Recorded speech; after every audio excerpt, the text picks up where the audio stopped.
இயேசுவுக்கு பயமில்லை எனக்கு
எல்லா கையும்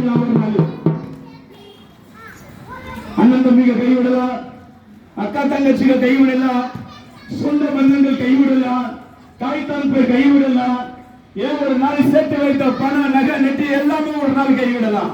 ஆனா அருணாதர் இயேசு சொல்றாரு, எல்லாரும் கைவிடட்டும், எல்லாம் விட்டு போகட்டும், அதை பத்தி கவலைப்படாத, நான் உன்னை விட்டு விலகவே மாட்டேன், உன்னை கைவிட மாட்டேன். அந்த இயேசு யாருன்னு கேட்டீங்கன்னா 2000 வருஷத்துக்கு முன்னாடி நமக்காக சிலுவையில் அடிக்கப்பட்டு முள்முடி சுமக்கப்பட்டு கைகளினால் ஆணை அடிக்கப்பட்டு விழாவினால் ஈட்டு குட்டப்பட்டு சிலுவையில் உனக்காக எனக்காக மரித்தாரு. அந்த இயேசு கிறிஸ்து சொல்றாரு, நீ பயப்படாத. இயேசு சொல்றாரு எல்லாரும் கைவிடலாம், ஆனா மனுஷன் கைவிட்டாலும் உனக்காக நான் அடிக்கப்பட்டு செத்தனே, ஒரு நாள் உன்னை கைவிடவே மாட்டேன். நீ துன்பத்துல இரு, நீ கவலையில இரு, நீ துக்கத்துல இரு, நீ கடன் பிரச்சனைல இரு, நீ வியாதில இரு, நீ யாரா இருந்தாலும் சரி, மனுஷன் வெறுத்துடுவான். ஆனா இயேசு ஒரு நாள் உன்னை வெறுக்காத, உன்னை தள்ளாத, உன் துக்கத்தை சந்தோஷமாக மாற்றுகிற இயேசு ஒருவர் இருக்கிறாரு. அவர் தான் உன்னை அழைக்கிறாரு, அவர் தான் வியாதியிலிருந்து குணமாக்குவாரு, அவர் தான் கண்ணீரை விடுதலை ஆக்குவாரு. எல்லா கஷ்டத்திலிருந்து என் தேவன் நினைச்சு வரலாம் விடுதலை ஆக்கி உன்னை சுதந்திரமா நடக்க வைத்து உன்னை ஆசீர்வதித்து உன் பேரை பெருமைப்படுத்துவார். மலருக்கு ஒப்பான